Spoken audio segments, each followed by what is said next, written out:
গতকাল একটা video viral হয়েছে যেখানে বাংলাদেশের জনপ্রিয় কন্টেন্ট ক্রিয়েটর রাকিব হুসাইন এবং তার টিম ইয়াসিন এবং মিথিলাকে মেরে অজ্ঞান করে।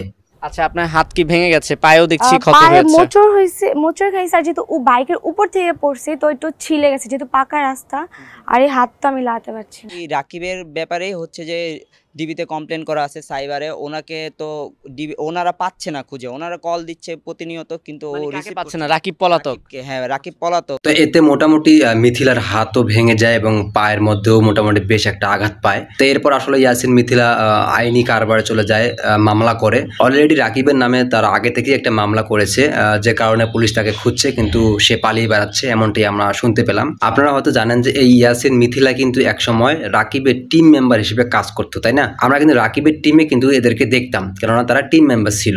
আরেকটা বিষয় হলো, এই যে ইয়াসিন হলো রাকিবের ভাগ্নে, আর মিথিলা হলো ভাগ্নে বউ। তার মানে তারা নিজেদের আত্মীয়, একদম নিজেদের খুবই কাছের তারা মানুষ আর কি। হ্যাঁ, তো এখন প্রশ্ন জাগতে পারে যে নিজেদের মধ্যে যেহেতু তারা টিম মেম্বার বা আপনজন, তাহলে তারা আলাদা হলো কেন? এই নিয়ে প্রশ্ন করলে ইয়াসিন বলে যে আলাদা হওয়ার মূল কারণ হলো রাকিবের ওয়াইফ অন্তরা। হ্যাঁ, সেই অন্তরা আসার পর থেকে নাকি তাদের মধ্যে একটা কলহ সৃষ্টি হয় এবং ঝামেলা সৃষ্টি হয়, যার কারণে তারা টিকতে না পেরে তাদের উপর টর্চার করা হয়।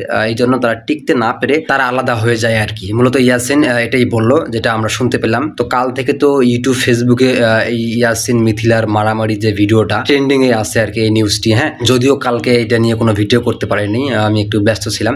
তো আজকে যখন সময় টিভিকে ইয়াসিন মিথিলা বিবৃতি দিল, তো সেটাই শোনার পর আর কি পুরো বিষয়টা নিয়ে একটা ভিডিও তৈরি করলাম আর কি। মূলত দ্বন্দ্ব হলো তারা পারিবারিক ভাবে তারা দ্বন্দ্ব এটা আর কি। তো রাকিব এবং ইয়াসিন আলাদা হওয়ার পর কিন্তু তারা একে অপরের লাইভে আসছিল। হ্যাঁ, লাইভে আসার পর তারা কিন্তু তাদের যে সমস্যাগুলো তারা কিন্তু তুলে ধরছিল। হ্যাঁ, কার দোষ না, এটা কিন্তু তারা একের পর এক লাইভে এসে তারা কিন্তু বলছিল। রাকিবের টিম লাইভে আসছিল, তারপর ইয়াসিন মিথিলা এরা লাইভে এসে কথা বলছিল। এটা নিয়ে কিন্তু বেশ কিছুদিন আগে কিন্তু নেট দুনিয়ায় পুরোপুরি আর কি গরম ছিল। তো এটা চুপচাপ থাকার পর হুট করে গতকালকে এই ঘটনাটা ঘটে যায়। তো আরেকটা বিষয় মিথিলা বললো যে রাকিবের বাবা মা বা বোন বলেছিল যে মিথিলার উপর একটা ক্ষোভ আছে আর কি তাদের, কেননা তাদের ভাগ্নেকে এই মিথিলাই নাকি আলাদা করে নিছে।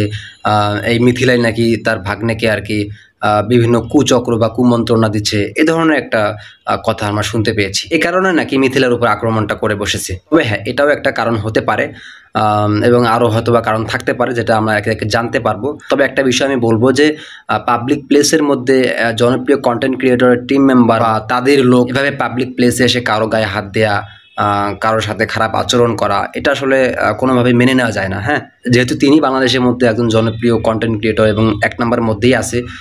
আমরা দেখলাম রিসেন্টলি দেখলাম তার গত ভিডিওতে দেখলাম যে তিনি একটা ডায়মন্ড প্লে বাটন পেয়েছে। তার মানে তার চ্যানেলের সাবস্ক্রাইব সংখ্যা 1 কোটি প্লাস, 14 মিলিয়ন প্লাস সাবস্ক্রাইবার আমরা দেখতে পাচ্ছি।